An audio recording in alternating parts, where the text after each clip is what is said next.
Hello, bonjour tout le monde, bienvenue à tous sur cette nouvelle vidéo. Aujourd'hui on ne parle pas d'un manga mais bien d'un animé et on va parler notamment de Spy X Family. Je vous propose de commencer juste après l'intro.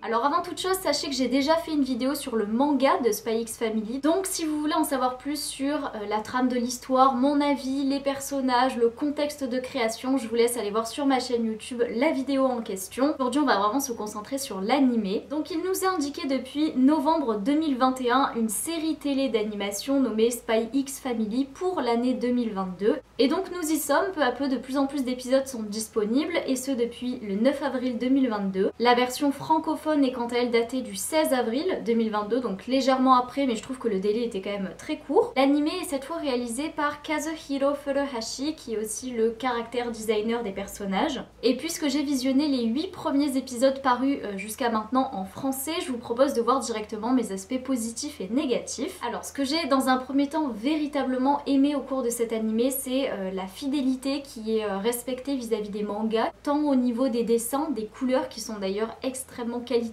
Je trouve que c'est presque indissociable quoi. J'ai rarement vu une si fidèle transcription des dessins manga et jusqu'à l'animé. Pour ce qui est des couleurs du coup associées à l'animé, je trouve qu'elles apportent véritablement un plus à l'histoire. C'est tout à fait dans ce registre là, on va dire, dans ce panel de couleurs que j'imaginais Spy X Family. Donc je vous laisserai me dire en commentaire ce que vous avez pensé des illustrations, je vous mettrai des images.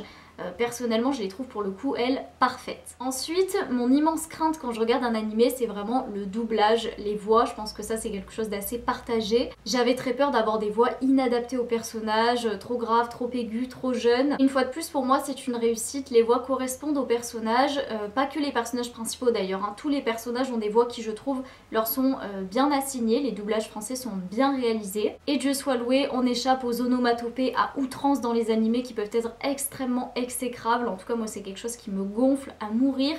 Ici on n'en abuse pas du tout, au contraire ça va plutôt être changé en musique et ça c'est très agréable je trouve au cours de l'animé. D'ailleurs en parlant de musique, il y a une place importante qui lui est assignée, notamment au début de l'animé on a à chaque fois un générique qui se fait en silence et couvert de musique avec les images précédentes etc. Dans les projets vidéo, réalisation animée, je trouve que c'est important de laisser une place à la musique et dans cet animé ça semble être important et respecté puisque que ce soit au début et surtout à la fin on a un générique un petit peu long et puis des musiques qui circulent voilà, au cours des épisodes comme je vous l'ai dit. Au-delà de la musique on a également une voix off qui arrive de temps en temps comme ça ponctuer l'histoire. Personnellement je l'aime beaucoup, elle est plutôt neutre, elle permet aussi de dézoomer du récit, c'est-à-dire de faciliter la compréhension, de sortir de l'émotion, des péripéties pour nous faire comme ça des piqûres de rappel entre ce qui s'est passé précédemment, si on n'aurait pas compris. Également Spy X Family, je me dis que c'est un animé qui concerne des populations plutôt jeunes et donc ça nous aide non seulement à suivre l'histoire mais à la fluidifier. Donc j'aime beaucoup ce principe d'insérer cette voix off qui n'est pas forcément entendable quand on lit le manga. L'aspect le plus important je pense dans un animé c'est qu'on retrouve ce qu'on a aimé dans le manga avec des choses en plus et pour moi c'est pari réussi puisque le fil conducteur, le fil rouge du manga est complètement suivi. Tous les moments marquants, importants sont reproduits dans l'animé et au-delà de cette grande fidélité que je n'ai de cesse d'exprimer, il y a aussi des moments exclusifs et un petit peu bonus qui nous sont ajoutés dans l'animé.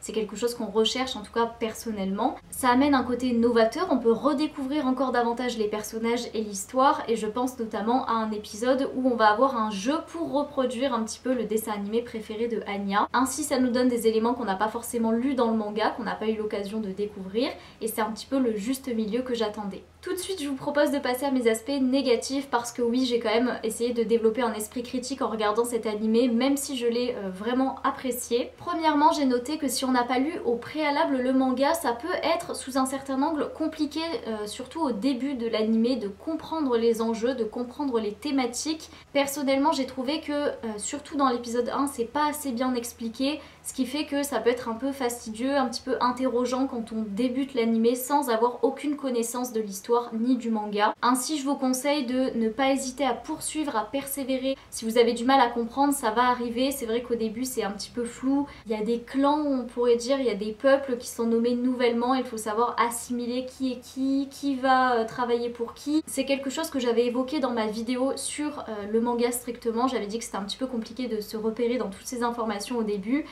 c'est un peu fastidieux pour moi et dans l'anime je réitère cette critique et je l'appuie même un peu plus puisque le manga me semble quand même un petit peu plus clair encore. Donc voilà, c'est vraiment cette idée d'un début un petit peu abrupt dans l'histoire que je critique, on va dire. Également j'ai relevé que la voix et aussi le personnage en général d'Anya me paraissent un petit peu plus matures que ce que j'avais imaginé.